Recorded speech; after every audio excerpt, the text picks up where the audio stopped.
Selamat datang kembali di sesi Kupas Tuntas kita. Hari ini kita bakal menyelami bab 45 dari buku Empowered. Nah, ini topiknya relevan banget nih. Topologi tim dan kedekatan fisik atau proximity. Ini krusial kalau kita mau bangun tim produk yang ya benar-benar berdaya gitu. Jadi misi kita hari ini coba pahami gimana sih pilihan lokasi tim, mau duduk bareng atau misah atau campuran. Itu ngaruh ke cara kerja dan inovasi mereka. Terus, apa aja pertimbangannya? Oke, mari kita bedah nih, gimana sebetulnya lokasi fisik ini membentuk dinamika tim ya? Betul sekali. Seringkali kan orang mikir topologi tim itu cuma soal siapa aja yang ada di dalamnya. Tapi bab ini, nah ini dia, menekankan kalau di mana mereka secara fisik itu juga penting banget. Dan ada trennya juga loh, kayak, makin susahnya cari talenta teknologi di satu tempat, plus biaya hidup yang naik terus di pusat-pusat teknologi, ini mau nggak mau maksa perusahaan mikir ulang soal lokasi. Udah bukan soal selera lagi, tapi jadi ya pertimbangan strategis. Masuk akal banget, isu praktis ini banyak yang ngalamin pasti.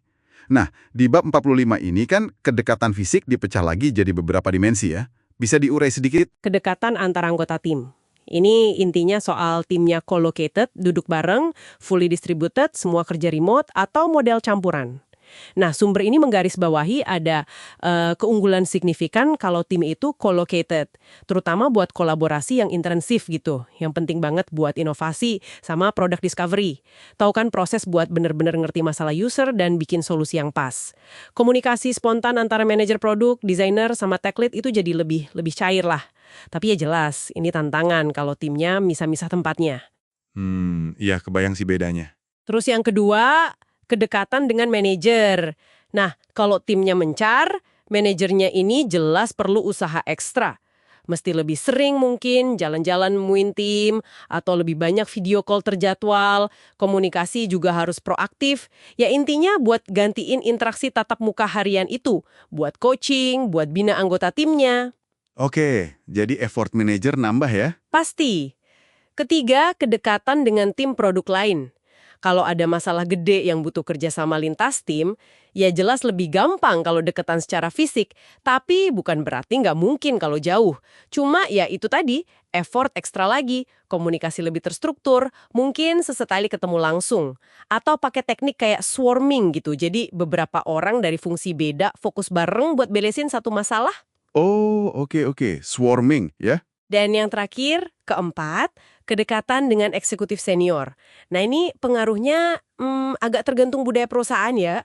Tapi seringnya sih PM atau manajer tim yang remote itu perlu lebih inisiatif buat bangun relasi. Biar kerjaan timnya kelihatan juga sama pimpinan.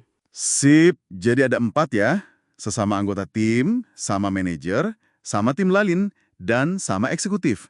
Masing-masing ada implikasi effort kalau nggak satu lokasi. Nah, di tengah semua ini, kan jadi kompleks ya. Buku ini ngasih prinsip apa sih buat panduan kita nentuin prioritasnya? Prinsip kuncinya, menurut bab ini, cukup jelas dan tegas, optimalkan untuk tim produk itu sendiri. Maksudnya, prioritas paling tinggi itu gimana caranya tim bisa kolaborasi paling efektif buat bikin produk yang bagus. Itu dulu. Faktor lain, kayak misalnya nyamannya manajer atau gampangnya ketemu eksekutif, itu jadi pertimbangan nomor 2 lah dibanding efektivitas tim internal. Ya, di lapangan, seringnya kan pertimbangan kemudahan koordinasi buat manajer atau kedekatan sama pusat kekuasaan itu yang menang. Iya, betul banget. Ini seringkali agak melawan arus cara organisasi biasa berpikir. Makanya buku ini juga nekenin banget soal trade-off. Selalu ada konsekuensi di tiap pilihan lokasi. Nggak ada yang sempurna. Tim co-located, oke lah mungkin menang di chemistry tim, inovasi spontan. Tapi ya trade-off-nya, cari orangnya jadi terbatas di satu lokasi, biaya juga bisa lebih tinggi. Sebaliknya, tim yang misah-misah, akses talentanya luas, lebih fleksibel, tapi yaitu butuh disiplin tinggi, tools yang pas, usaha sadar buat bangun kohesi biar kolaborasi tetap jalan. Pemimpin mesti timbang bener nih plus minusnya. Nah, ini poin penting buat kita semua renungkan. Coba deh, Anda pikirin sebentar soal tim Anda sekarang. Pengaturan lokasinya itu udah benar-benar dioptimalkan buat tim kerja efektif, atau ya jangan-jangan lebih karena faktor lain? Yang perlu digarisbawahi di sini tuh, bab ini ngangkat isu lokasi fisik bukan cuma detail administratif biasa, tapi ini elemen fundamental dari desain tim yang efektif.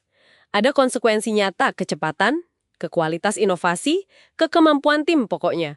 Prinsip utamanya yaitu tadi, apapun model lokasinya, dukung kemampuan tim inti buat kerja bareng secara produktif. Itu intinya.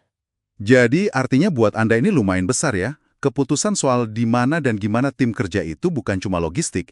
Ini keputusan strategis yang langsung ngebentuk kapasitas tim buat kolaborasi, mecahi masalah, dan ya hasilin karya terbaik mereka. Sebagai penutup nih, ada satu pemikiran yang mungkin bisa kita bawa pulang buat direnungkan lagi. Kita lihat kan, tren kerja remote, kerja hibrida, ini kayaknya bakal terus ada, malah berkembang. Tantangan besarnya ke depan itu gini, gimana caranya kita bisa secara cerdas dan proaktif menciptakan ulang, atau paling nggak mendekatilah manfaat inti dari kolaborasi tatap muka yang intens dan spontan itu. Keajaiban yang sering muncul pas tim duduk barengan gitu. Gimana caranya kita dapetin itu meskipun anggota tim kita mencar-mencar secara fisik? Ini pertanyaan penting sih buat kita eksplorasi bareng ke depannya.